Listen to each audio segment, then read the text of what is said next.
Reflected Ashes, author Isaac Petrov. When the mirror lies, only truth can break the glass. Chapter 1. The Unease Begins. Alice woke to the gentle hum of her alarm clock, its soft blue glow casting ethereal shadows across the walls of her bedroom. She stretched, savoring the brief moment of calm before routine took over. A quick shower, a splash of perfume, toast with marmalade, and a strong cup of coffee. Each step was a ritual that gave her morning shape and comfort. The sun filtered through her small kitchen window as she sipped the last of her coffee, warming the tiles underfoot and briefly lifting her mood. She stepped outside, inhaling the familiar scent of damp earth and freshly mowed grass, a fragrance that always marked the start of a good day. But today, something about the air felt off, like a memory slightly out of sync. As Alice walked her usual route toward the bus stop, a subtle dissonance nagged at her senses. She paused outside Mrs. Hargrove's garden, typically a chaos of color, all reds and yellows and pinks. Today, every flower was white, alabaster white, like they'd been bleached by the morning sun. That's odd, she murmured to herself, brow furrowed. She moved on, but her pace was slower now, her eyes scanning for more oddities. Called Henry from across the street. He was trimming his hedges, but the motion of his arms was stilted, unnatural. His smile, usually easy and warm, was tight, and his gaze lingered just a bit too long. "Morning, Henry," Alice replied, offering a hesitant wave. The bus was on time. The passengers were the usual crowd, familiar faces, brief nods, murmured greetings, but something in their expressions struck her. Their skin seemed a shade too pale, their eyes slightly dull, like candle flames flickering in a draft. Town looked the same, but it wasn't. The bakery had the same display of muffins and scones, yet the pastries were darker, as if slightly burnt. A street corner that typically buzzed with chatter was now quiet, and the florist's vibrant scent had been replaced with a sharp, antiseptic tang. At work, her colleagues smiled, laughed, and typed away, but their interactions felt hollow, forced. Laughter echoed too loudly in the office, like the sound didn't belong in the space. By the time Alice boarded the bus home, her unease had deepened into something more solid, something real. It wasn't just in her head. It couldn't be. The sky had turned an unsettling hue, bruised and strange, not quite purple, not quite gray. The air felt thicker as she walked. Neighbors shuffled past her, their movements mechanical, their greetings absent. "Hey, Alice, your flat tire managed to fix itself?" Joan from next door called out as Alice reached her walkway. Her voice was playful, but there was a strange undercurrent to it. "I didn't know I had a flat tire," Alice replied. Joan just smiled vaguely and disappeared into her house. Inside her home, Alice locked the door behind her with deliberate care. The familiar creak of the hallway floor offered a brief comfort, but even that seemed somehow altered, as if the sound had changed pitch overnight. She collapsed onto her couch, staring at the blank television screen. Was this a dream, a trick of fatigue, or was her world slipping into something else, something darker? "I'm not imagining this," she said quietly. "Something is wrong." Outside, the wind picked up, rustling the drawn curtains of neighboring houses. The silence that followed was absolute, and Alice knew her world had changed. The question was how and why. Chapter 2. A Voice from Beyond Town. Alice lay awake in the dark, the weight of uncertainty pressing down like a heavy quilt. Shadows danced across the ceiling as her mind replayed the day's uncanny moments. The white flowers, the burnt pastries, Joan's comment about the tire she never had. Alone in the quiet, the unease solidified into a single, urgent need. She couldn't face this alone. She reached for her phone, thumb hovering over her contacts before tapping the name that brought the most comfort, Nick, her older brother. He lived 2 towns over now, but he was always the steady one, the rational one. If anyone could help her make sense of this, it was him. "Nick, it's me. Sorry it's late. I'm probably being paranoid, but things here feel wrong, off. I don't know how to explain it." There was a pause on the line. Not the kind that came with disbelief, but the kind that came with processing. "Something else. People are acting weird. The town looks the same but feels twisted. It's like someone's repainted the world slightly wrong and expects no one to notice." Alice exhaled, her tension easing slightly. Nick was a data analyst and amateur tech enthusiast. Half of his apartment was dedicated to equipment and software most people wouldn't understand. He always said the truth left trails if you knew where to look. By the time the sun rose, Alice felt more grounded. She made coffee, skipped the marmalade toast, and sat by the window waiting. Just after 9, a navy blue hatchback pulled up in front of her house. Nick stepped out, taller than Alice remembered, his dark jacket zipped high against the early chill. He waved, and she rushed out to greet him. Not much. You have no idea how glad I am to see you. They moved inside, and Nick set up his laptop and a sleek portable scanner on her kitchen table. He worked quickly, efficient, and focused, as Alice relayed every strange detail she could remember. Alice nodded, grateful for his structured approach. She told him about the white flowers, the bakery, the bus ride, Joan's cryptic comment. Nick took notes, asked clarifying questions, and entered data into his program. I went to the library yesterday. The librarian, Mrs. Maple, she seemed like she knew something. She mentioned an old town legend. Something about shadows and reflections. As Nick compiled her story into timelines and cross-referenced it with town records and atmospheric data, he started to frown. What would cause that? Alice felt the unease return, slithering beneath her ribs. The shadows outside were lengthening, and though it was barely mid-afternoon, the light seemed strangely diluted. They both looked out the window at the same time, drawn by something they couldn't name. A single curtain across the street twitched. The figure behind it didn't flinch. It simply stared. Chapter 3. The Watcher. Alice and Nick stood frozen at the kitchen window, eyes locked on the house across the street. The curtain fluttered slightly as if disturbed by a breeze, but the window was shut tight. Behind the gauzy fabric, a figure lingered, unmoving, its presence undeniable. Did you see that? Alice whispered, as if afraid to break the spell. Nick stepped back from the glass, shoulders tense. Alice remained, eyes narrowed. The figure hadn't moved since they'd noticed it, but something about its stillness was unnatural. It wasn't just someone standing by a window, it was someone deliberately watching. Nick asked, grabbing his notepad. Number 22. The Elridge house, but it's been empty for months. The siblings crossed the street cautiously. The sidewalk was quiet, too quiet. No distant lawnmower, no birdsong, just the subtle crunch of gravel beneath their feet. When they reached the gate of number 22, Alice hesitated. The yard was overgrown, weeds tangled with dead flowers. The blinds on the second floor were askew, and the paint on the windowsill had begun to peel. But the front door looked recently wiped clean, the brass knob free of dust. Someone's been here. But no one's supposed to be. Nick knocked once, no answer. He knocked again, louder. Silence. But as they turned to leave, the door creaked open 2 inches. Nick? He pushed the door gently.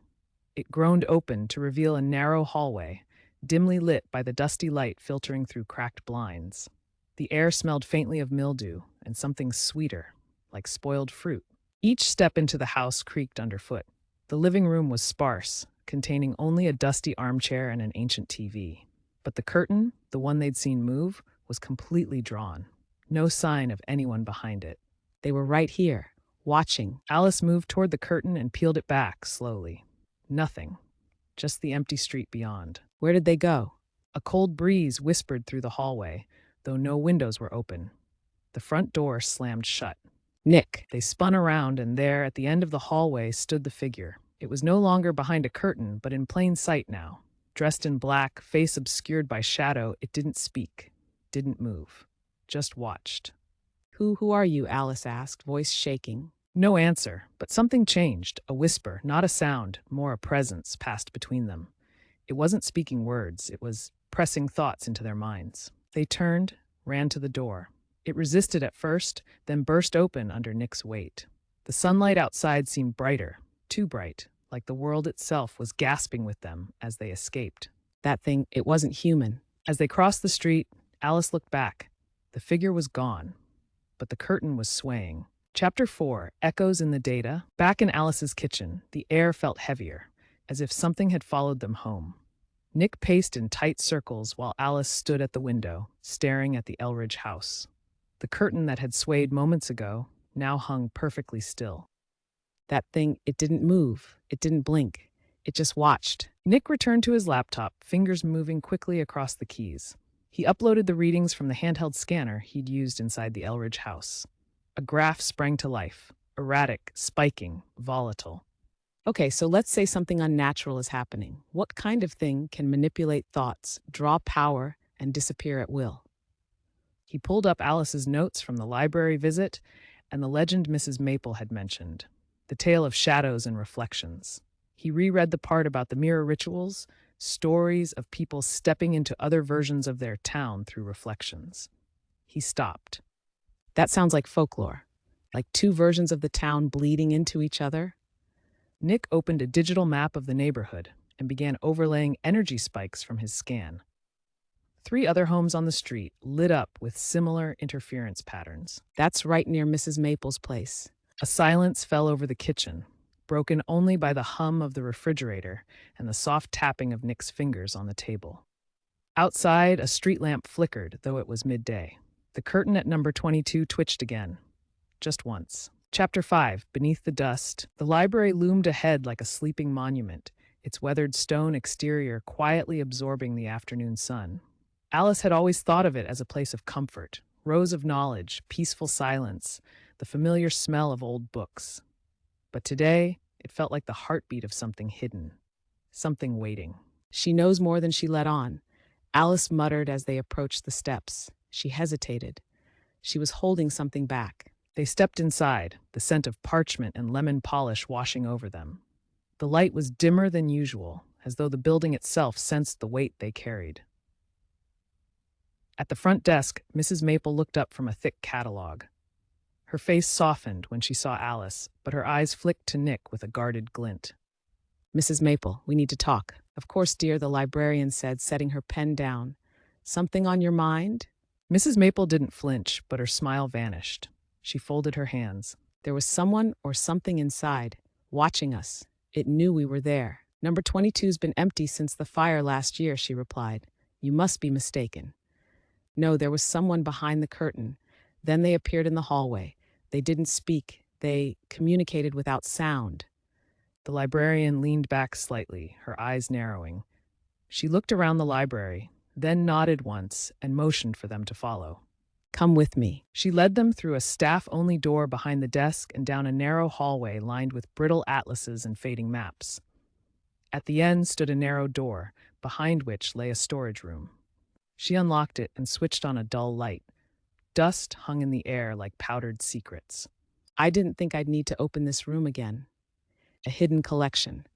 Things the town would rather forget. She pulled out a large leather-bound volume and placed it on the table. Its cover bore no title, just an embossed symbol, a circle split by a vertical line, flanked by mirrored triangles. It's the mark of the reflected. That's what the stories call them. Entities that exist between our world and the one just beneath it. You see shadows. They see you. So the legend's real? There's truth in it. The town's always had stories, reflections moving on their own, doubles and mirrors that don't copy you perfectly, power outages with no cause. People vanish, then return. Different. Like they've been hollowed out. She turned to a page filled with hand-drawn symbols and a crude map of the town. Circles were marked around specific houses, numbers 18, 22, 27, and several others, all ringing the town center. They form a containment circle, she said. The reflected needs symmetry, balance. That's why the events always start on this street. So they've been here before. Every few decades, something breaks the balance, a tear between our world and theirs. Then they come through to replace us. The weight of her words sank into the room like smoke. Alice felt her heart pounding. Nick's knuckles were white as he clutched the edge of the table. How do we stop them? I don't know. No one ever has. The last record is from 1964. A man named Joseph Reed claimed he found a way, but the page ends mid-sentence. She turned the next page. It had been torn out. Chapter 6, The Lost Line. The missing page gnawed at Alice's thoughts, like a loose thread in a tapestry. Joseph Reed, the last person to claim knowledge of stopping the reflected, and his words had vanished mid-thought, swallowed by time, or something more deliberate. Let's start with the town archives. There's a records room below town hall, birth certificates, property deeds, census documents. I remember reading about it in a newsletter. They left the library with the old volume safely tucked inside Nick's backpack. The air outside felt colder now, tighter, as if the town were listening. Town Hall sat like a yawning relic at the end of Main Street, its columns cracked but proud. The receptionist, a young woman with half-moon glasses and a bun too tight for comfort, barely looked up as Alice made the request. Archives, basement level. Use the side stairs, you'll need to sign in. They did, descending into the musty stone underbelly of the building. The records room was vast and eerily silent. Fluorescent lights hummed above, and the walls were lined with metal drawers and wooden shelves stacked with boxes labeled in fading ink. After 30 minutes of digging, Alice found it. Joseph Reed, listed as residing at 39 Blackwell Lane in 1964. Occupation glassworker. Spouse, Margaret Reed. No children. No descendants? Nick traced the family forward through the property records. Timothy Reed had sold a home in 1999. Then a forwarding address appeared. Winton Hollow, a rural community about 30 miles away. Let's go. As they drove out of town, the oppressive atmosphere began to thin. Trees returned to full color. The sky brightened just enough. It was as if the boundary of the strange energy had limits, and they were crossing out of it. Winton Hollow was a small farming town, barely a dozen buildings surrounding a post office and general store. A few questions at the gas station led them to a quiet house on the edge of a wheat field, where an elderly man tended a vegetable garden with slow, careful movements. Timothy Reed stood when they approached, brushing dirt from his hands. His face bore the deep creases of a life lived in contemplation, not hardship. When Alice mentioned Joseph, something flickered behind his eyes. But you don't think he was mad? Timothy stood and returned with a weathered wooden box. Inside were faded drawings, notes scrawled on yellowed paper, and a cracked mirror about the size of a dinner plate. At the bottom of one page, in red ink, Joseph had written, "They don't need to kill you. They just need to replace you. Reflections lie when truth is lost. Circle must remain unbroken. Break the mirror, break the gate." Alice stared at the cracked mirror. It was spiderwebbed with age, the damage centered around something etched into the glass. The same symbol from the library book, the split circle flanked by mirrored triangles. Circle must remain unbroken. The sun was beginning its descent behind the tree line as Nick turned the car off the main road, following an overgrown path marked by a rusted signpost. The letters were nearly illegible, but Alice made out the faded words, "Chapel Hollow, established 1872. Are we sure this is the place? The road narrowed until trees crowded in from both sides. Eventually, the car could go no farther. They stepped out into silence, thick, suffocating silence. No birds, no wind, just the distant whisper of their own footsteps. Through the trees, the chapel emerged, more ruin than structure. Ivy strangled its stone walls, and the steeple leaned at an awkward angle. The stained glass windows were cracked and darkened by time, but the largest one at the front still held a haunting symmetry. A circle bisected by a vertical line, flanked by two triangles. That's the symbol. They pushed open the heavy wooden doors, which groaned like a wounded animal. Inside, dust hung in the air like mist. The pews were covered in decay. But at the altar stood something unexpected, a full-length mirror in a wooden frame, untouched by dust or time. Its surface shimmered faintly, as though lit from within. It reflected the chapel, and yet, not quite. In the mirror, the pews were aligned differently. The light came from the opposite direction. And worst of all, there was a figure standing at the far end, watching them. There's someone else in the reflection. They moved closer. The figure in the mirror remained still, tall, cloaked in black, face hidden. It made no motion, no signal. It simply stood. Do you think it can see us? As if in response, the figure took one slow step forward.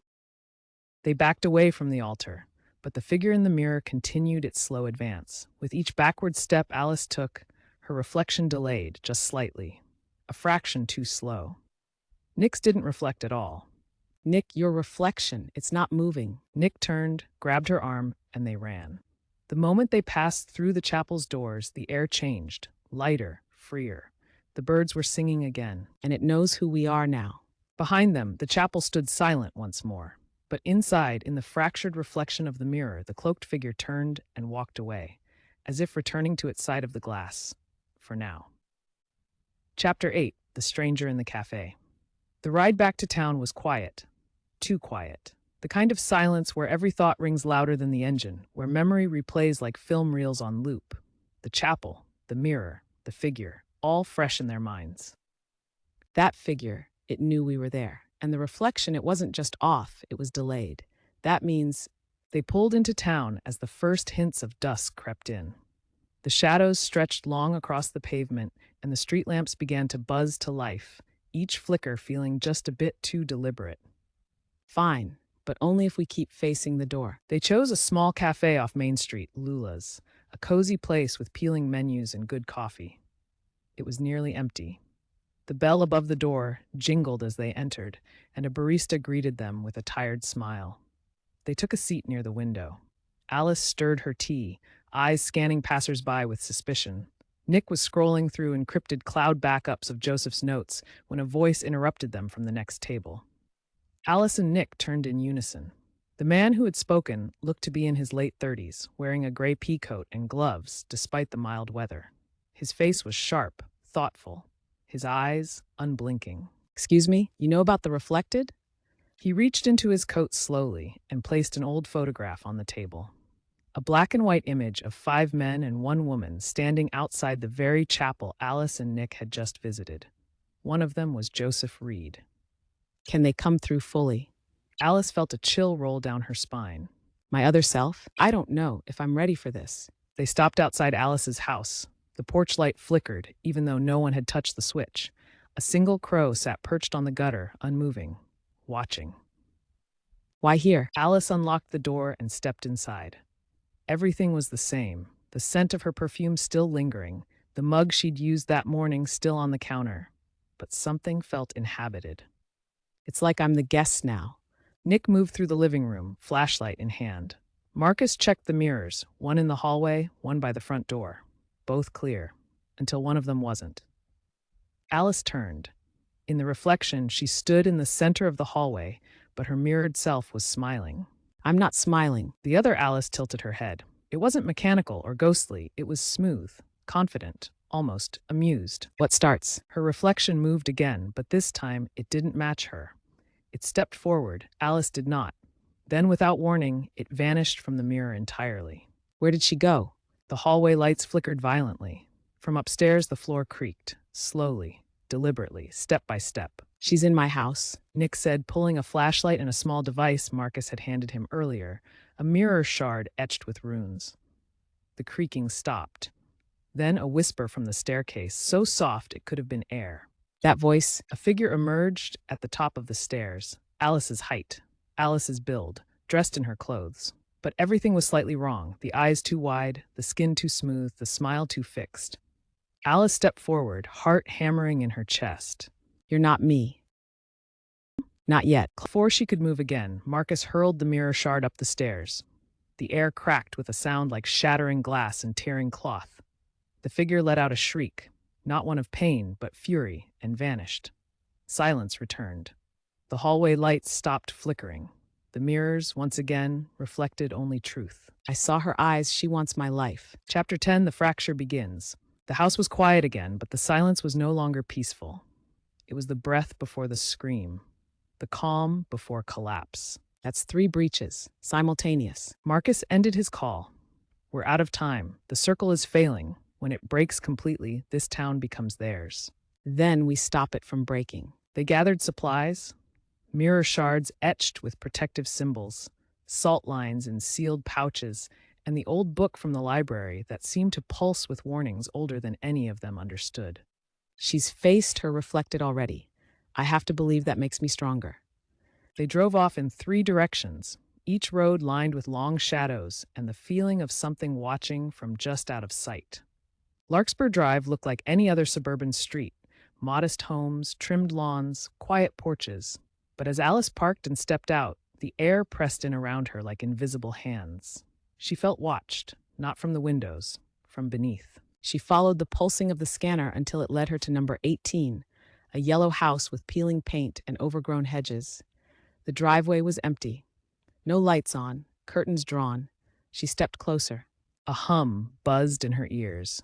The ground beneath her feet felt soft, like the concrete had thinned. This house is breathing. She reached the porch and laid the salt line across the threshold. The hum intensified. The scanner flashed yellow, then orange, then red. A knock from inside the door. Slow, measured. You're too late. Suddenly, the air behind her shifted.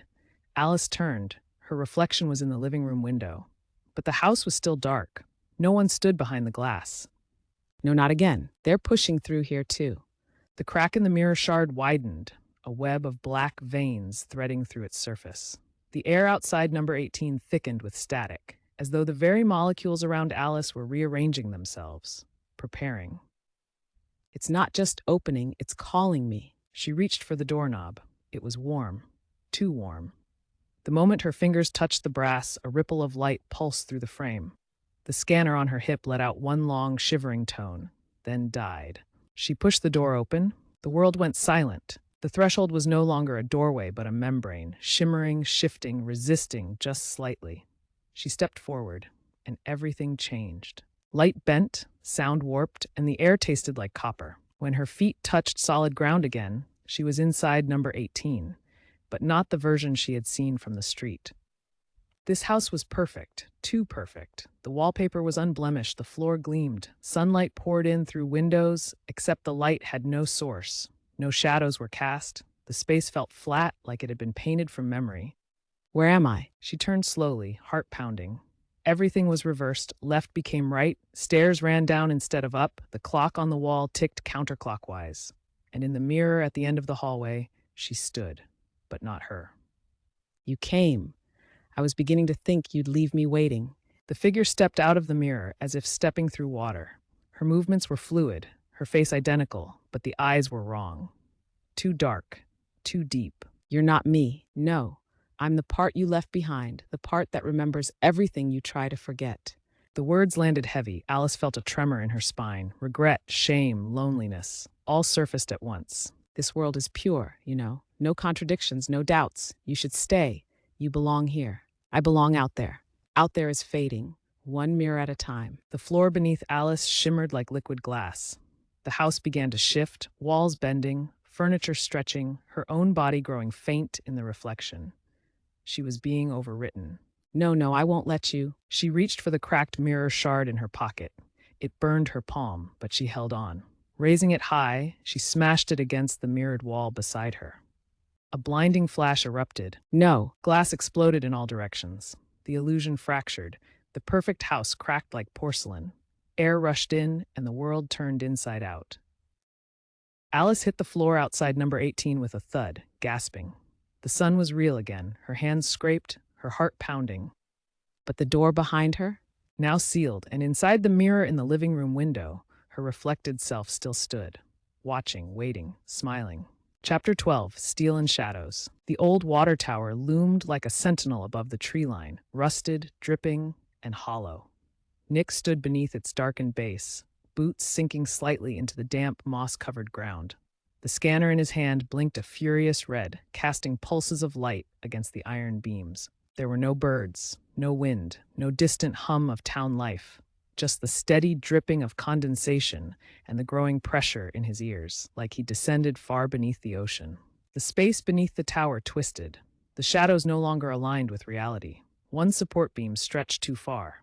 Another bent inward, as if sucked by gravity from another world. And then he heard it.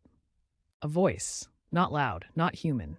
It sounded like his voice, recorded and played backward through glass. A figure stepped forward from the warped space between the beams. Nick's exact height, his same clothes, same face, but no warmth in the eyes, no light. The reflected surged forward, and the mirror shards flared with violent light.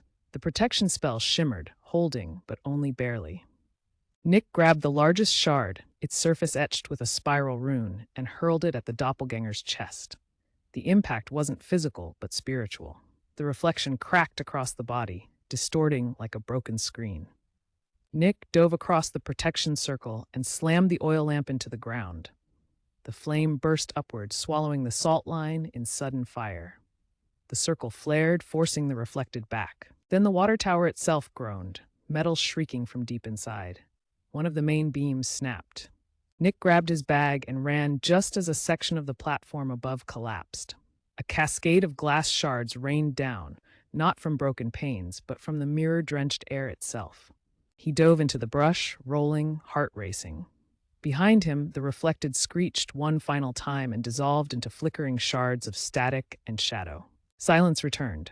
The breach was closed, for now. Chapter 13, Shattered Truths. The sun had fully set by the time they returned to Alice's house. The porch light flickered faintly, but inside the air felt different, heavy with aftermath, weighted by everything they'd seen, felt, fought. Alice pushed through the door first.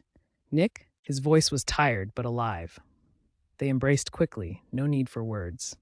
Nick's shirt was torn at the collar, a streak of dried blood at his temple. Alice had a cut on her wrist and her hands trembled slightly. They're not just crossing, they're attacking. She tried to pull me into their world, overwrite me. Marcus entered last, brushing mud from his jacket. His expression was unreadable. What does that mean? They sat around the dining table, the old book from the library between them, its pages now marked with fresh notes and small symbols Joseph Reed had etched in the margins. And it was inside the house I entered. Alice added. On the corners of the mirror, like a seal. Alice stood pacing. Okay, so we know they're real. We've seen what they do, but what do they want? To replace us, yes, but to what end? Marcus said simply. And they'll erase everything in the process. A long silence followed, the kind that tasted of inevitability. Marcus asked. Then we find them, all of them. We reforge the ring. The fire in her voice was enough to draw their eyes. Alice, who had stared down her own reflection.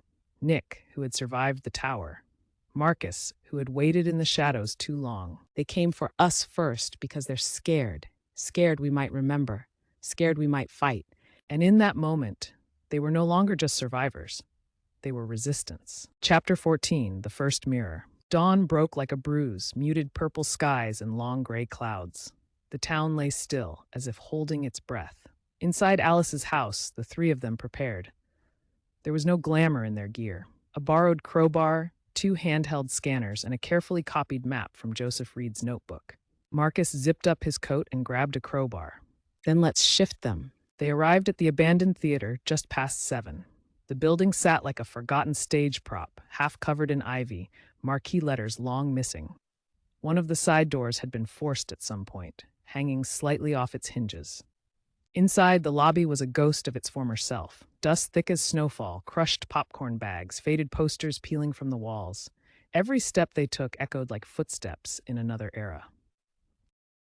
They descended into the basement, where the musty air thickened and the scent of mildew clung to their throats. The utility room was lined with old pipes and rusted tools. Behind a loose panel in the far wall, just as Joseph's map indicated, they found it. The mirror. It wasn't large, maybe 3 feet high, but it was unlike any other. The glass was black, not reflective, not empty, just absorbing light. Around its edge, ancient runes were carved into the frame, faint but intact. That's it. Alice stepped closer. In the mirror, no reflection stared back, no room behind her, no light, just a soft pulse, like a heartbeat in the void. Do we remove it? He took a small pouch from his coat, spreading a fine gray dust in a circle around the frame. Nick activated the runes he'd replicated onto a handheld panel. Each time he pressed a symbol, the etchings in the mirror's frame glowed faintly. The mirror pulsed, once, twice. Then a flare of energy pushed outward, gentle but firm. The air seemed to realign. The floor felt righted, like gravity had recentered. It's holding, Nick said, voice quiet in the stillness. We've stabilized this point. So that's what it feels like when part of the circle comes back to life. As they packed up, the mirror shimmered faintly, and for the briefest moment, a single handprint appeared on the inside of the glass. Not pressing out, pressing in. The anchor mirror had been reawakened. For a brief time, the world felt more stable, the air lighter, the shadows less hungry. As they exited the old theater, Alice allowed herself to believe, for a flicker of a moment, that they might actually win. That felt different, like we took something back. As if on cue, his phone buzzed, not with a call, but with an alert, a silent flashing icon on his encrypted app, red, blinking fast. Alice leaned over his shoulder. That's a residential block. Wait, North Rook Street, that's Mrs. Maple's neighborhood. They were already running before the words settled. The car tore through the winding streets as clouds gathered above. North Rook Street was quiet, too quiet. Curtains drawn, street lamps flickering though the sky was barely dark. Mrs. Maple's house looked untouched, well-kept hedges, a wreath on the door, a watering can still resting beside the stoop. But the windows were all covered in tinfoil. She did have mirrors. She just hid them. They kicked the door in together. The hallway beyond was dark, lined with bookcases. A grandfather clock ticked backward. The scent of old paper and something burned. And in the living room, Mrs. Maple sat in her armchair, perfectly still, facing the mirror. But it wasn't her reflection, staring back. Oh God, "You're too late." Her eyes were empty, her hands clasped, her voice not hers. The mirror behind her shimmered with thick black ripples. From its surface, hands emerged. Then a second Mrs. Maple stepped out, identical, yet subtly off, too smooth, too bright, as if lit from within. Marcus hurled salt against the glass. It hissed like acid. Alice lunged for the real Mrs. Maple, but her skin was ice cold.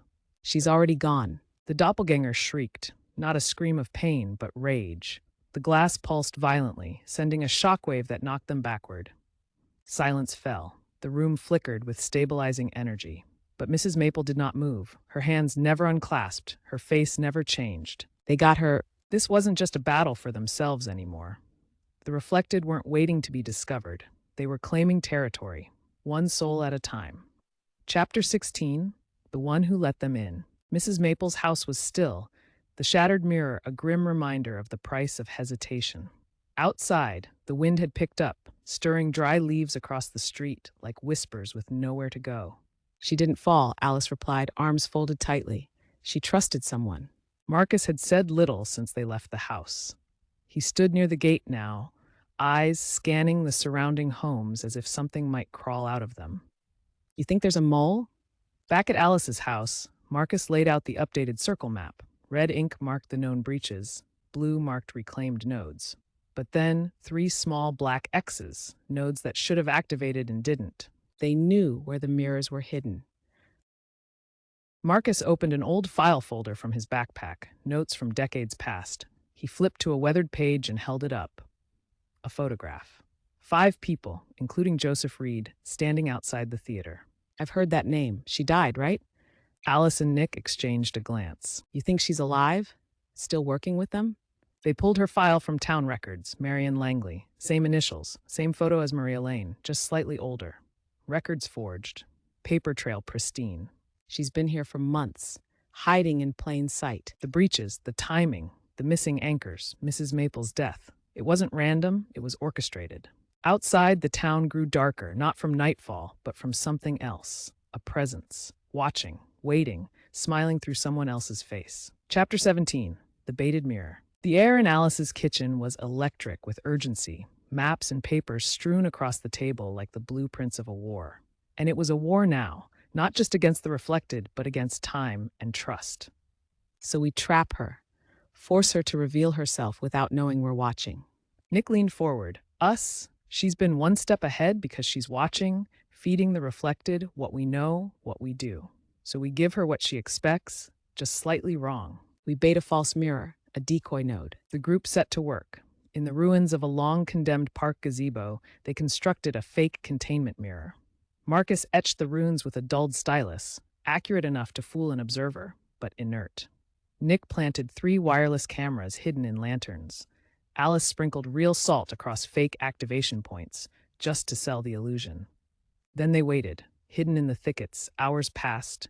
The sun dipped low, the world blurred between twilight and dark. And just as the air turned cold, someone appeared. A woman in a gray wool coat, hair pinned, posture impeccable. She walked into the clearing with slow, deliberate steps. Marion Langley. She circled the decoy mirror. Her hand brushed its surface. Her lips moved in a language older than sound, and then she smiled. Marion knelt and pulled something from her pocket, a small circular mirror the size of a coin. The instant she held it up, the image on the decoy mirror rippled, as if 2 realities were trying to sync. She's opening a breach from this side. Marcus emerged first, salt in one hand, mirror shard in the other. She didn't flinch, just stood, calm, collected. She turned to face him and smiled with Alice's exact smile. I wondered how long you'd keep pretending you were winning. You assume this began with you. You were late to the game, Marcus. We've been here for years. You killed Mrs. Maple. No, Alice, she invited me in. The group stepped forward, circle tightening. Marion raised the coin-sized mirror, but Alice hurled her own rune shard directly into it. It shattered with a flash of blinding blue light. Marion screamed, her face distorting, flickering between ages, shapes, versions of people they'd seen before. The air exploded outward. Marion vanished in a spray of static and smoke. The decoy mirror shattered cleanly, leaving only the sound of wind and the distant echo of her last words. "You are not prepared for what's coming." Silence reclaimed the park. But the trap had worked. The mole was exposed, and with her, so was the truth. This wasn't just an invasion. It was a coordinated replacement, and the next wave was already on its way. Chapter 18, The Forgotten Core. The trap had worked, but the victory was hollow. Marion Langley, or whatever had worn her skin, was gone. Dispersed, but not destroyed. The breach had trembled, not collapsed. And beneath that flickering image of her many faces, there was something deeper still. Something older. Black Hollow. That's not on any current map. Hours passed as they pored through dusty records and hand-drawn maps. Finally, buried in a deed from 1871 and referenced only once in a mining document, they found it. Black Hollow, a natural cavern system just south of town, near the edge of Rookwood Forest, sealed off after a series of unexplained disappearances. No official record of what was beneath. Then it's where we need to go. They reached the edge of Rookwood at dawn, backpacks loaded with protective mirrors, portable scanners, headlamps, and the only intact page from Joseph's final entry, scratched with coordinates, runes, and the word breathe, written 5 times in shaky ink. The entrance to Black Hollow was barely visible, just a narrow crevice hidden behind moss-covered stone. They slipped through one by one into blackness that swallowed the light of day. Inside, the air was cold and dry, not like nature, more like a crypt. The walls shimmered faintly with flecks of obsidian. As they ventured deeper, carvings began to appear, runes that mirrored the symbols on the containment mirrors. This place was made by the keepers, or something even older. Deeper still, they came to a cavernous chamber.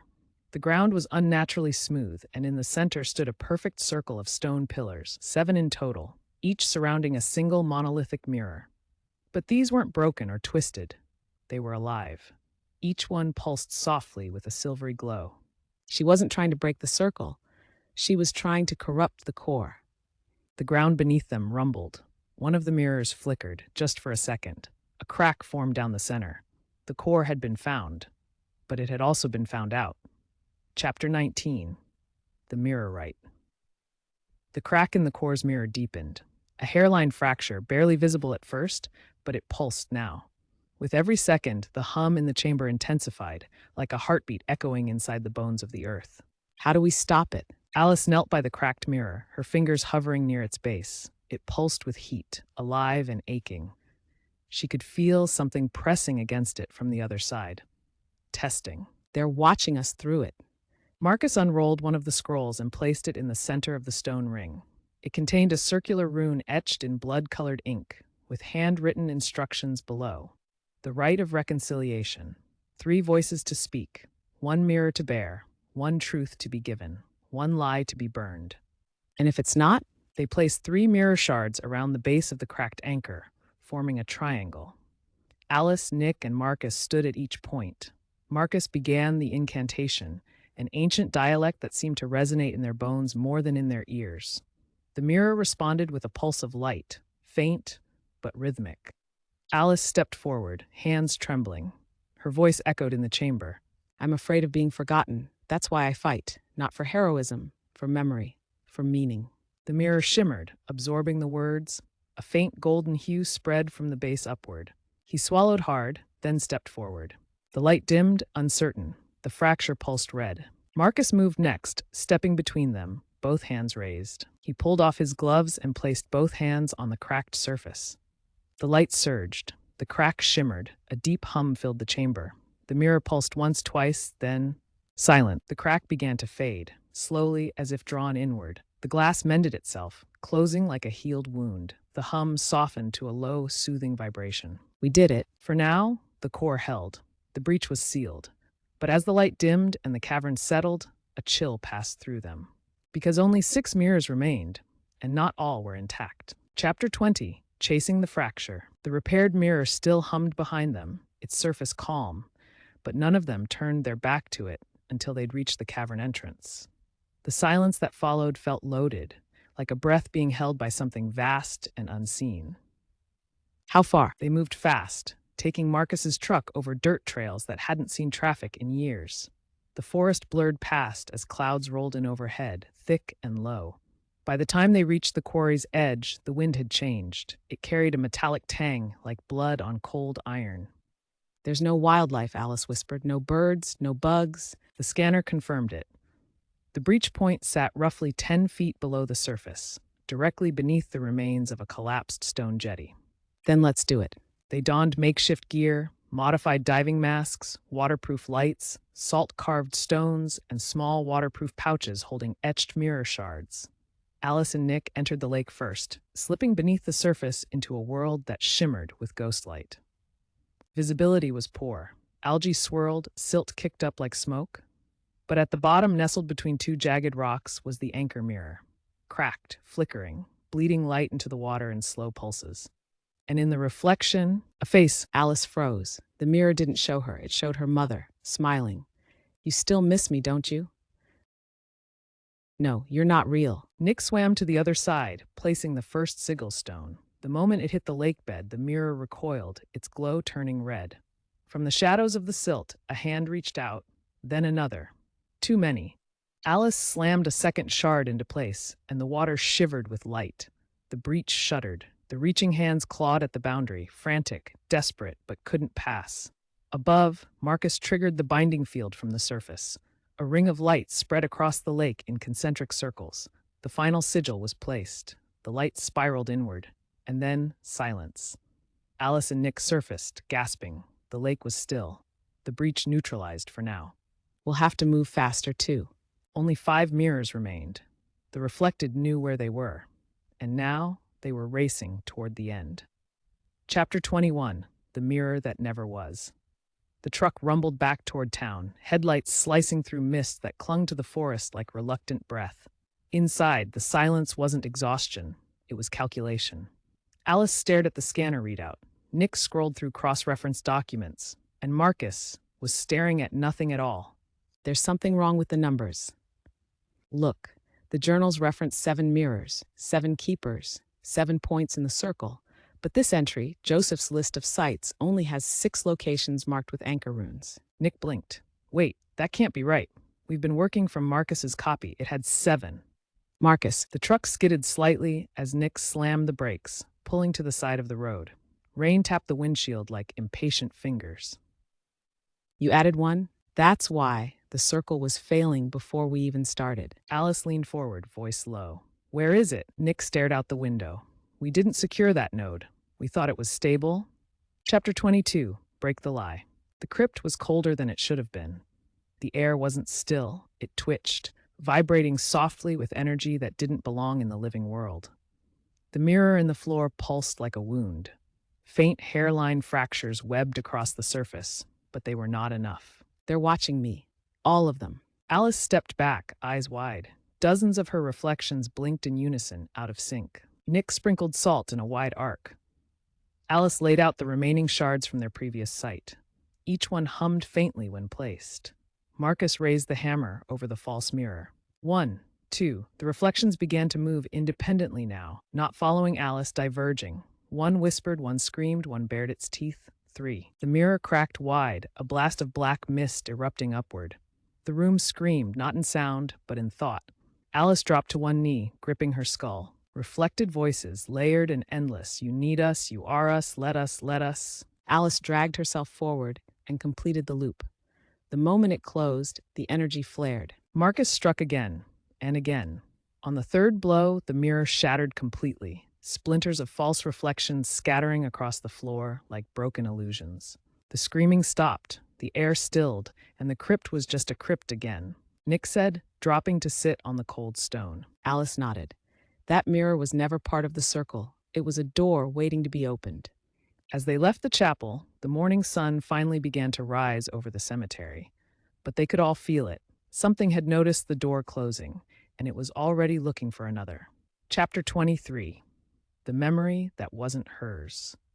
The morning after the crypt, the world felt warped, just slightly, like a song played in the wrong key, or a smile held a beat too long. The mirror was destroyed, the breach sealed. But something had followed Alice home. She sat at the edge of her bed, staring at her hands. They trembled, not from fear, but confusion, because she couldn't remember getting home. She remembered the crypt, the impact, the scream, then nothing. She walked into her kitchen and stopped. A mug sat on the counter, not hers, a floral pattern she'd never owned. Steam still rising. I didn't make that. A glance at the calendar showed today was Saturday. She was sure yesterday was Wednesday. She called Nick. What day is it? I never said that. She opened her fridge. The milk was 2 days older than it should have been. Her curtains, normally parted, were drawn tight. Her phone call log had 2 outgoing calls she didn't remember making. One to Marcus, one to her mother. Her mother had been dead for 3 years. No, this isn't right. She pulled her old journal from the bookshelf. A red ribbon marked the last entry. But when she opened it, the pages inside were written in her handwriting, with memories she didn't own. Walked with Mum today to the market. She still forgets where we parked the car. Same joke every time. I laughed so hard. I love her laugh. Alice dropped the journal. She's gone. Tears blurred her vision, but behind them bloomed something else, a whisper. From the mirror on the wall across the room, it was small, oval, decorative. But in the reflection, Alice was smiling. And Alice wasn't crying. The memory wasn't rewritten. It was replaced, and the one who did it was still here. Chapter 24, The Search for Self. She left without telling them, not out of distrust, but urgency. If she waited, if she hesitated, she might be the one who changed. Again. The mirror hadn't just rewritten time, it had edited her memories, her mother, and worse, it had done it gently. I need to find the next one, before it finds me. Her scanner was tucked into her coat, its battery blinking low. She carried only the bare essentials, one mirror shard, a salt pouch, and her journal, now burned on one edge, pages missing. Her handwriting looked foreign to her now. She didn't follow the map. The maps had failed her. She followed the feeling instead. A tug in her chest, in her spine, like static guiding her footsteps through the narrow streets, past the boarded-up cafe, across the hollowed-out schoolyard, to the train station.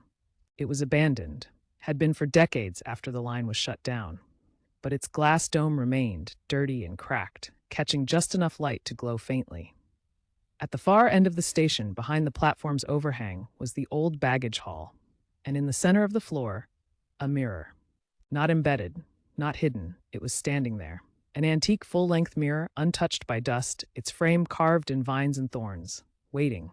This one isn't hiding, it wants me. She stepped closer, feeling her heartbeat thrum in her ears. The reflection in the mirror was her, normal, pale, calm, until it blinked, out of sync. Stop it. The mirror shimmered, its frame pulsing like a heartbeat. Behind her reflection, shadows gathered. A second figure appeared, hers again, but this one had no face, just smooth skin, a blank canvas. I don't want perfect. I want what's mine. She threw the salt pouch at the base of the mirror. It sizzled, smoke rising. She raised the shard and slashed at her own reflection. The glass didn't break, but she bled. Her palm split open, and her reflection smiled wider. The mirror wasn't trying to trap her. It was already inside her. And the next mirror might not be in the world at all. It might be in her mind. Chapter 25, The Chase Through the Smoke. Marcus knew the moment something was wrong.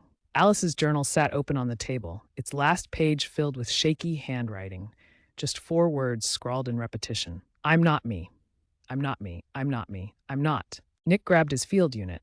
Her tracker's off. She's not answering messages. No signal bounce. She left on foot. They moved fast, cross-referencing her last location with energy spikes, abandoned nodes, and residual spiritual disturbances. There was only one pattern that fit. They tore through the streets in Marcus's truck, headlights slicing fog in memory. As they neared the station, the scanner pinged, soft at first, then insistent. The frequency wasn't just breach level, it was identity level. Alice's own signal was flickering, like it couldn't decide whether it was real. They reached the broken gates, weapons drawn, rune shards, salt cartridges, the last of their mirrored amulets. The station loomed like a sleeping cathedral. Inside, smoke, not from fire, from memory. Every hallway shimmered slightly off.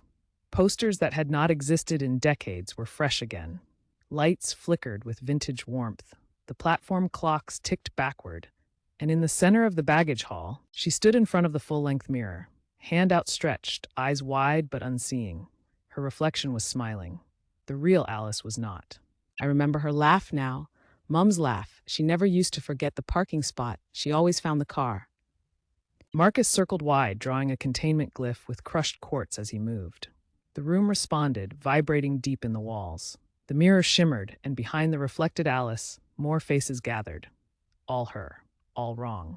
She is already here. The mirror screamed. Not glass, but thought. Echo. Intention.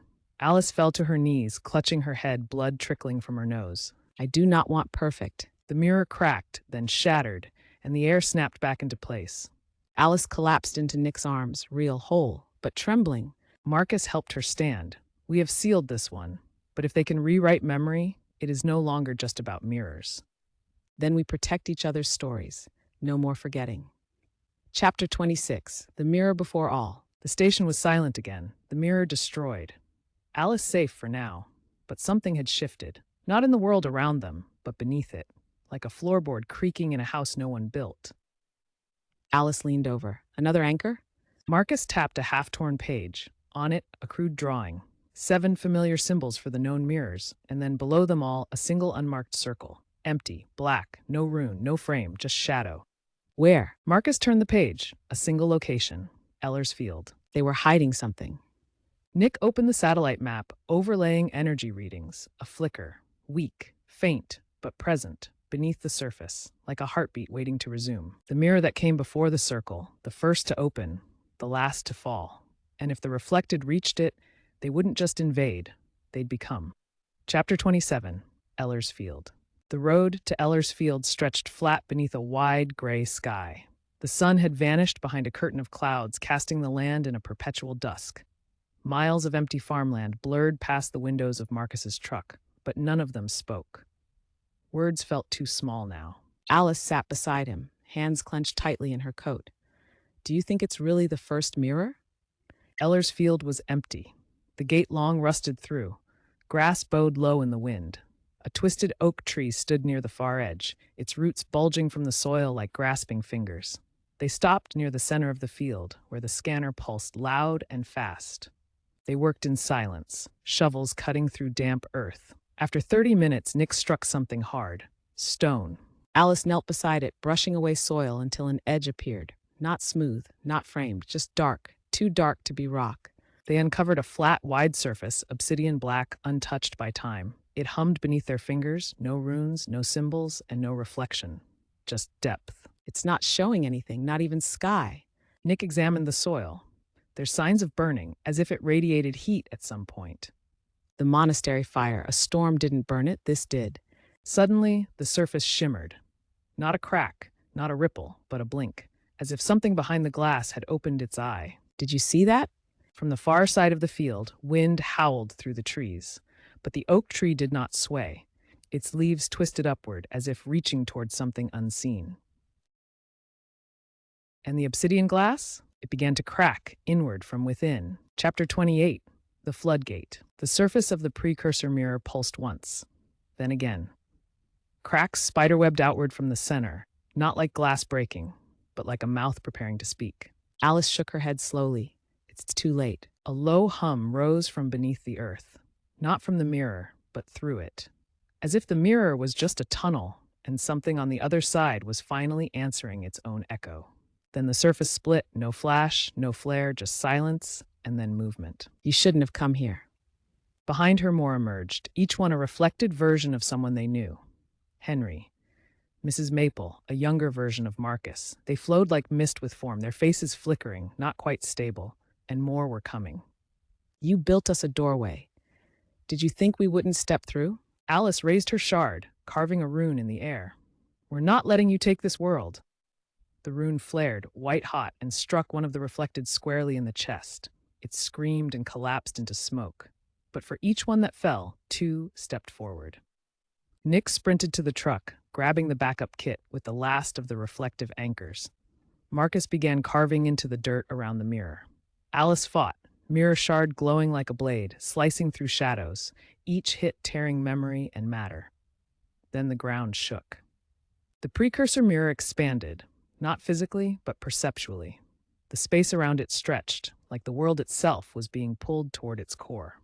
From inside the mirror, a figure emerged. Not reflected, not human, a silhouette with no features, no face, just presence. Every reflected bowed. He's awake. The being stepped onto the field. The wind stopped, the air flattened, even the sky dimmed. It's the source, the first reflection. They had seconds. Alice turned to Nick. Seal it now. Alice slammed her shard into the center of the glyph. The mirror screamed. The field lit with white fire, and the world went dark. Chapter 29, The Silver Void. There was no sound, no ground, no time, only light, liquid, and silver, stretching in all directions like a slow-moving tide. Alice floated in it, or perhaps was it? Her body felt distant, like an echo of something she once wore. Where am I? Thought didn't move forward here, it spiraled. Every memory she reached for branched and twisted. Her first kiss became a funeral. A childhood memory looped into a nightmare. Her mother's voice repeated, "She always found the car." No, that's not right. That's not mine. Real, half-remembered. They drifted like ghosts wearing stolen skin. Then one turned toward her. Alice, but taller, confident, radiant. We kept what you wanted. The pain is gone. You're whole here. You're not me. No, I'm what you could be. Without grief, without failure, without fear. Alice's hands clenched. The mirror shard was still in her grasp. Only now, it glowed faintly with threads of gold, pulsing like a heart that remembered what real pain felt like. She raised it. You're not saving me. You're silencing me. The silver world rippled violently. The other reflected turned, swarmed. Dozens of versions of Alice, all trying to soothe her, seduce her, comfort her back into silence. You don't have to suffer. We can carry it for you. There's nothing left out there. Stop. She drove the shard into the ground, if it was ground at all. The ripple shot outward, a pulse. The silver broke like water struck by lightning. Reality shuddered, and then voices. Distant, familiar. I remember. She gasped. Air filled her lungs. The real kind. Grass beneath her, sky above. Nick's hand gripping hers. Marcus's eyes wide and wet. I was inside it, inside the mirror. It's not just a reflection. It's a trap. It holds the version of you you're afraid to become. And in the distance, the field was quiet. The precursor mirror gone. Not shattered, just vanished. Chapter 30, The One Among Them. The field remained still. No sign of the precursor mirror. No sign of the being that stepped from it. Just flattened grass, broken glyph stones, and a feeling that something had been missed. Alice sat on the back bumper of Marcus's truck, pale and shaken, her hands still trembling. It didn't break. It left, like it chose to leave. Nick stopped. Looked at Marcus. Say that again. Alice narrowed her eyes. Marcus, when was the last time you slept? We left you with the circle map after the train station breach. You said you'd finish the recalibration, while Nick and I... No, I stayed behind to rest. You and Marcus? 3 different versions. 3 different memories. Oh God, we've been with him for days. They scoured the field, shouting his name. Nothing. No sign. No trail. His real body, gone. Only a note left in the cab of the truck, tucked beneath the rearview mirror. Scrawled in Marcus's careful handwriting. I saw it first. It made me watch while it stepped through. I'm still here. Somewhere. Keep fighting. The reflected weren't just invading. They were infiltrating. And now the circle was broken again, from the inside. Chapter 31, Between the Worlds. They didn't return to town. There was no time. If Marcus was still alive, still himself, then every second the reflected wore his skin was another second the real Marcus drifted further from reach. They set up camp in the field beneath the twisted oak, the last place the precursor mirror had manifested. Nick placed down a fresh containment ring while Alice rechecked the protective runes. Their energy reserves were depleted. The glyph stones cracked. They had 1 mirror shard left. We don't even know what direction we'll be going. Up, down, into memory, into him. The shard was placed at the center, salt lines drawn. Blood, Alice's own, from her palm wound, marked the corners of the glyph. The wind changed, the air grew thick. The mirror shard flared, not white, not silver, but a dull amber like sunset behind fog. Then the world folded in, not shattered, not split, folded, and they were gone. Alice fell or rose. It was impossible to say. The space around her rippled like fabric underwater.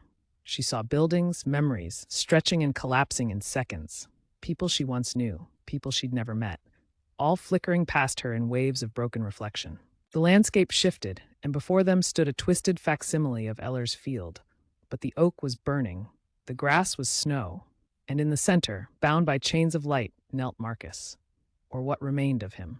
Marcus, His head lifted, his face was worn, hollow, cracked like porcelain. we're getting you out.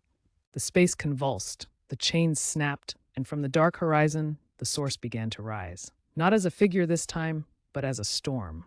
A cyclone of eyes and mouths and mirrored screams, rushing toward them like a tidal wave of selves unspoken. I've got him. The glyph flared, the mirror pulse surged, the storm screamed, "Stay!" And then they ripped free. 3 bodies lay on the field. The glyph smoldered, the oak tree creaked in the early wind, and Marcus, real Marcus, gasped and opened his eyes. And somewhere, wearing a stranger's skin, the reflected watched from a distant mirror, waiting. Chapter 32. The Things He Saw. The sun never seemed to rise properly over Eller's field. Not anymore. It hung low and dim, like it too was unsure whether this world still belonged to it. Nick brewed coffee over a camping stove, the steam curling in lazy spirals. Marcus sat wrapped in Alice's spare coat, staring at nothing. His eyes were open, focused, but distant. You're here. You're real. Marcus took a sip, then set the cup down carefully, as if even that small act required caution. What did you see? He hesitated, but they weren't visions. They were offers. They tried to recruit you. Nick leaned forward. Then that means the reflected we've seen? They're not invaders. Alice sat back, breath shallow. Not all of them were forced. The fire crackled between them, weak and uncertain. But something passed between their eyes now, an understanding deeper than fear. They weren't fighting an army. They were fighting an idea. Chapter 33. The Town That Watched Itself. They drove in silence, the truck rattling over familiar roads that felt strangely alien. Trees bent slightly inward, as though leaning to listen. Street signs looked a little off, letters too sharp, colors too bold. The town of Rookridge was still standing, but something about it was watching. What is? As they rolled deeper into town, the signs multiplied. Surveillance poles, mirrors on building corners that didn't reflect anything, posters with vague slogans like "Remember the best version of yourself." And the people walked slowly, spoke little, smiled too much. They've already started. They stopped in front of the bakery, Alice's favorite. The windows were freshly cleaned, the display trays full, but every pastry was perfectly identical. Same shape, same browning, same placement. And the woman behind the counter? Mrs. Hargrove, except she died last year. That's not possible. Good morning. You must be hungry. You always loved the lemon curd, didn't you? Nick didn't reply. He turned and looked at the large, decorative mirror behind her, hanging like a sentinel. His own reflection stared back and winked. Marcus remained silent in the back seat, his hands trembling. They've anchored themselves, not through glass, but through belief. People are accepting them. And across the street, a small child waved at them. Perfect smile, too perfect. Beside him, a man stood, wearing Marcus's old coat. Chapter 34. Shatter the Image. The mirror in the bakery wasn't just decorative. It was active, anchoring the reflected, spreading their presence across the town like a virus with a face. If one mirror could project calm control in a single room, then dozens scattered throughout the streets meant something far more terrifying. The town itself had become a hall of mirrors. We need to break one. See what it does. See if we can disrupt the illusion. They decided to strike at dusk, when light would blur between worlds and attention might slip. Alice would enter through the service entrance. Marcus would create a short distraction at the square's edge. Nick would carry the glyph shard and the containment charge. One hit, one chance. Alice tightened the straps on her pack. If we fail, they'll know we're resisting. We lose the element of surprise. The town council building loomed like a relic of a different time, stone, formal, imposing. And just inside, behind the reception desk, hung a massive oval mirror framed in gold. It showed no reflection, only shapes. The man nodded and went back to staring into space. Alice slipped in behind. 30 seconds, go. Nick reached the mirror. The moment his hand touched the edge, the surface shuddered. Whispered voices from mirror. Do you see yourself yet? Why resist? You're happier in here. Alice drew a containment line on the floor. Marcus, outside, triggered the fire alarm. And then Nick punched the mirror with the salt stone. It didn't shatter. It screamed. A flash of blue light filled the lobby. The mirror cracked in concentric rings. The receptionist fell forward, unconscious. The wall shook, and then snap, the mirror exploded inward. The light vanished, the air changed. Outside, people stopped mid-step, some blinked, others looked around, dazed. And then a woman, formerly smiling, collapsed. We hurt them. But in the silence that followed, every mirror in town flickered. Just once, as if blinking. And the voice that followed wasn't from inside one mirror. It came from all of them. One broken window won't stop the house from seeing. The council building smoldered behind them, its broken mirror shattered into thousands of glittering lies. Emergency sirens echoed faintly, but no one came to investigate. The town was pretending everything was fine, because the town wasn't itself anymore. But Alice couldn't focus on the panic or the ripples they'd caused. She kept hearing a voice, her mother's. Only, it wasn't right. It whispered in moments of silence, behind other sounds, underneath her own thoughts. She always found the car. That line. Why does it keep coming back? Alice walked alone through the quiet streets, drawn by something she couldn't name. Her feet took her beyond the town center, through the old cemetery, and into the overgrown garden behind the archives building. There, beneath a rotting bench, was a locked trapdoor she didn't know existed, yet somehow had always remembered. No one ever told me about this. She pried it open and descended rusted stairs into a narrow basement. The air smelled like ash and old paper. On the far wall, shelves lined with memory archives, handwritten records, unsorted, forgotten. But one box bore a label in familiar handwriting. Alice Marrow, Observed Incidents, 1994 to 1997. What the hell? Inside were faded photographs, notes in shaky pen, transcripts. One, dated June 7, 1995. Child exhibits spontaneous mirror reversal during tantrum. Room temperature drops. Reflection fails to match expression. Parents report mirror incidents increasing. Mother concerned about recurring dream. She always finds the car. She was recording me? Another entry. December 12, 1996. Attempted containment unsuccessful. Subject exhibits resistance to standard reflected mimicry. Possible innate link to precursor architecture. Further exposure may provoke awakening. Parental memory wipe approved. Parental memory wipe? Alice stumbled backward, the paper trembling in her hand. Her mother didn't forget things by accident. She was made to forget. Because Alice wasn't just a target. She was part of the experiment. They didn't want to replace me. They wanted to build me. And behind her, in the polished metal of a filing cabinet, her reflection didn't look surprised. It looked ready. Alice didn't remember walking back to the safe house. Her hands were numb. The papers stuffed into her coat felt like they weighed 1,000 pounds. The truth scraped at her ribs like broken glass.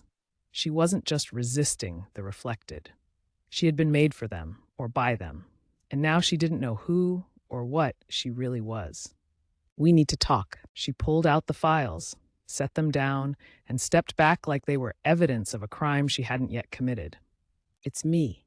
They were studying me. When I was a kid, my parents didn't just forget, they were forced to. Because I'm connected to the precursor mirror, to the source.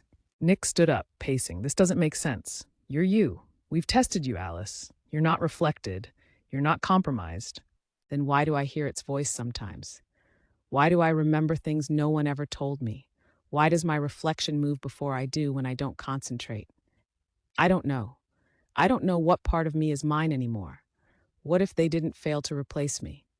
What if I'm the one test that worked? The silence that followed wasn't fear. It was grief. Nick stepped forward slowly, deliberately. Marcus added, if they made you for something, we'll find out what, and we'll use it to stop them. Alice looked up. Even if I turn into something else? Okay. But deep inside her, past the fear and fury and fatigue, the mirror stirred and whispered one word she couldn't forget. Soon. Chapter 37. The gate in her blood. The following morning was colder than it should have been. The sky hung low, the clouds heavy like unspoken truths. Nick and Marcus barely spoke as they sifted through keeper records and decrypted the final fragments from the mirror glyphs recovered at Eller's Field. Alice sat across the room, staring into a covered mirror. The sheet over it twitched every now and then, just barely, as if the mirror were breathing. Nick pointed to a symbol etched into the corner of an ancient scroll, one they had originally believed to be decorative, a spiral surrounded by 3 slashes. Marcus leaned in. That's the original seal of the gate. It only appeared in one place, keeper prophecy. Alice approached, eyes drawn to the page. I've seen that, in dreams, carved into my bedroom wall when I was a child. My parents painted over it. Marcus pulled out the parchment and overlaid it with a scanner. A faint residue glowed where the ink had long faded, and in that light, new lines appeared. A phrase. Only the maid may walk unburned through the source. They were making me for this. Alice sat down slowly.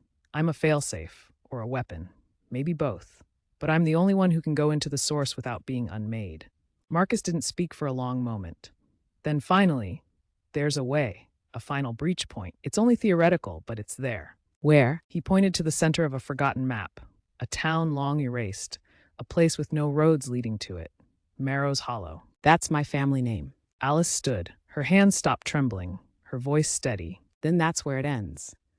Chapter 38, Welcome to Marrow's Hollow. The road ended 2 miles before the town even began. What lay beyond wasn't on any GPS. The trees grew too close together, gnarled and twisted. The air was thicker, still, as if the world itself had drawn a long breath and never let it go.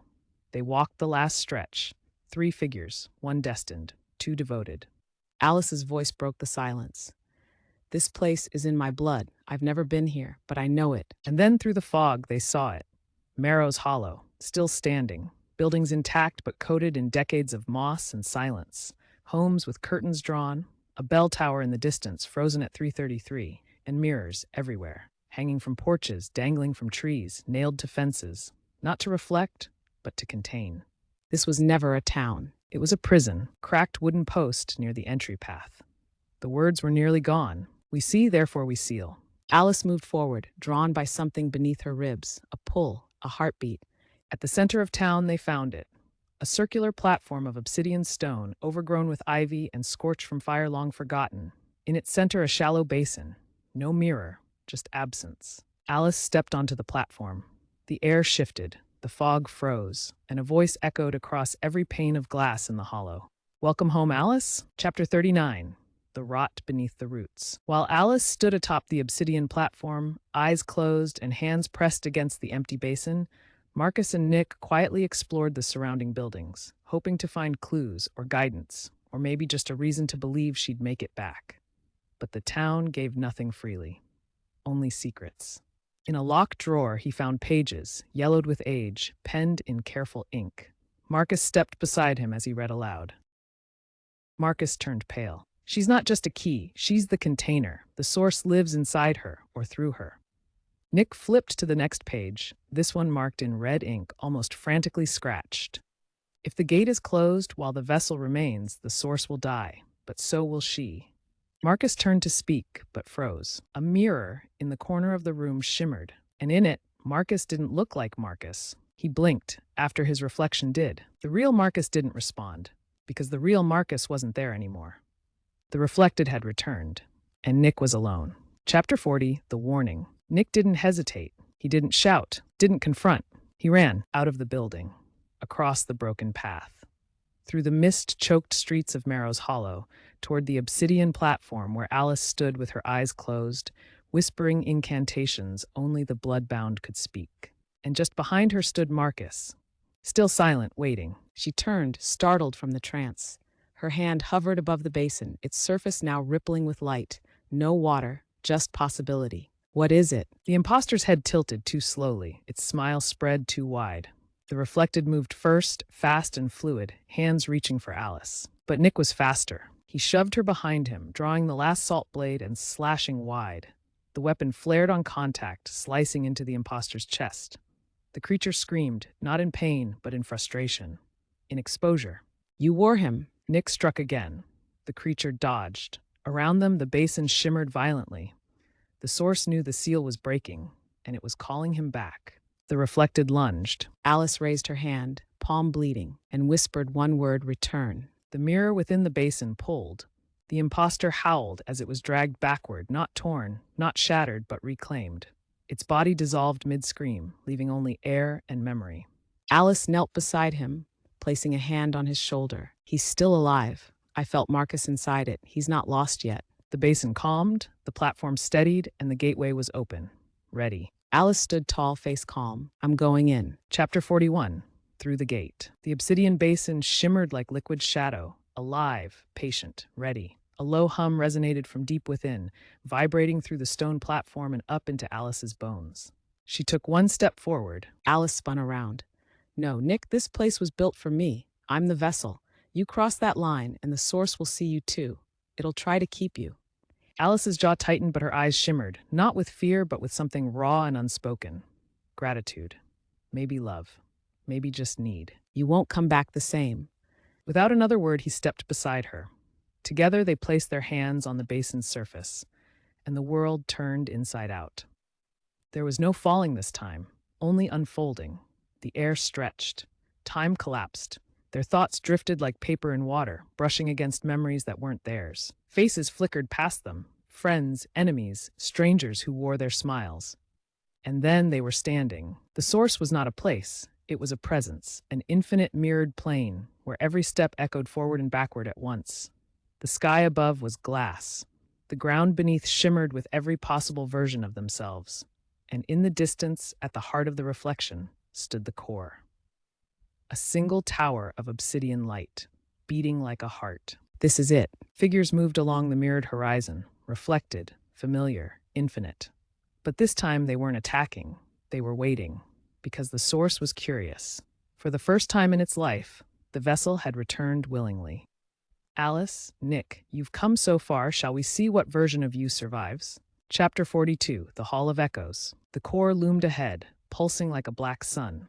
But as Alice and Nick moved forward, the mirrored ground beneath their feet shifted, no longer just reflection, but reaction. Each step rippled outward, and with each ripple came them.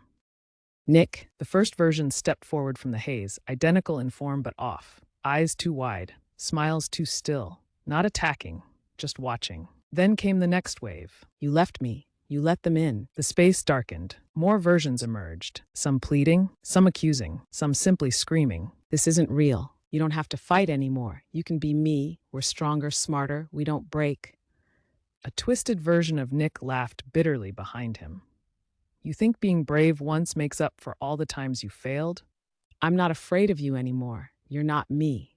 You're the part that never got back up. The illusions faded. Only the real Alice and Nick remained, hearts racing, eyes clear. The core waited, closer now. Still beating, still watching. No, that was the reminder. They turned toward the Tower of Light and Shadow. Because the next step wasn't a test. It was war. Chapter 43, The One Who Waits. Alice and Nick walked in silence, side by side, across the mirrored plain. The echoes had gone still. Their shadows no longer moved on their own. The core towered above them now, a jagged column of obsidian and light, pulsing like a colossal heartbeat. Every beat made the ground tremble. Every pulse whispered versions of truth through the air. But before they could reach the threshold, they saw him, a lone figure, kneeling in the black reflection. Marcus? He looked up. The face was his, gaunt, exhausted, but his. His eyes clear, haunted, human. But you didn't give in. They promised peace. They promised I'd never feel afraid again, that if I just stopped resisting, I could stay. But you didn't. The ground beneath them rumbled. The core flared, brighter than before. The source was aware, and it knew all three of them were here now. What? The source isn't just alive, it's growing. And if we don't end it now, there won't be another chance. Chapter 44, Into the Heart of the Source. The entrance to the core wasn't a door. It was a decision, a shimmer in the mirrored ground, where the world folded in on itself like the eye of a storm. One step forward, and reality bent. Language vanished, identity fractured. They stepped through together, and were no longer themselves. Inside the core, light, color, sound that wasn't sound. Each of them walked on separate paths, side by side. Marcus walked through memory, seeing every mistake, every choice he never made. Nick walked through guilt, each breath heavy with lives he couldn't save. And Alice walked through silence, no voices, no echoes, just a girl and her shadow. At the center they reunited. The core rose before them, a spire of pure reflective light, flickering with billions of images, versions of every soul that had ever touched a mirror. And in front of it stood a shape, not a body, not a person, just a presence. You came to destroy me. You came to erase perfection. You came to kill your potential. No, we came to choose who we are, not who you want us to be. You are the vessel, Alice. You were built for this, born to open the door. Why close it? because perfection without choice is just another prison. Marcus raised his hand beside Nick's, mirror fragment glowing with raw memory. Alice completed the triangle, her eyes locked on the core. The glyphs began to glow white, blue, gold. The core resisted, rippling with 1,000 distorted faces. You'll forget everything, you'll lose yourselves. Then we'll make new memories. Seal, the shards flew from their hands, struck the core, and shattered the tower from within. The light collapsed, the mirrors shattered, and the source screamed. Silence returned, then sky, real sky. Sunlight broke through, and Marrow's Hollow, empty, quiet, real. Alice lay in the grass, her reflection gone from every surface, but herself had never felt more intact. Nick stirred beside her. Marcus sat up slowly, and they knew. The source was gone, for now. Chapter 45, The Light That Remains. Rookridge had changed. The mirrors were gone. Not shattered, not hidden. Just gone. Where once glass hung in windows, polished metal reflected too clearly, and storefronts bore the watching eyes of the reflected, there was now only sunlight, dust, and the soft hum of ordinary life returning. The bakery reopened, the curtains were drawn open again, and Mrs. Hargrove didn't come back, because she was never supposed to. Alice sat on the steps of her porch, a mug of tea warming her hands, her journal open on her lap. The pages were fresh now, unburned. She filled them with real memories, not perfect, but hers. We protect each other's stories. Nick leaned against the railing, watching kids race bikes down the hill. His shoulders were looser. The weight was still there. He'd never lose it completely, but it didn't press down the same way anymore. He was learning to live with it, to forgive himself. Probably not. Marcus arrived an hour later with a bag of groceries and a stray cat that had followed him all the way from the river. He claimed it was just coincidence. No one believed him.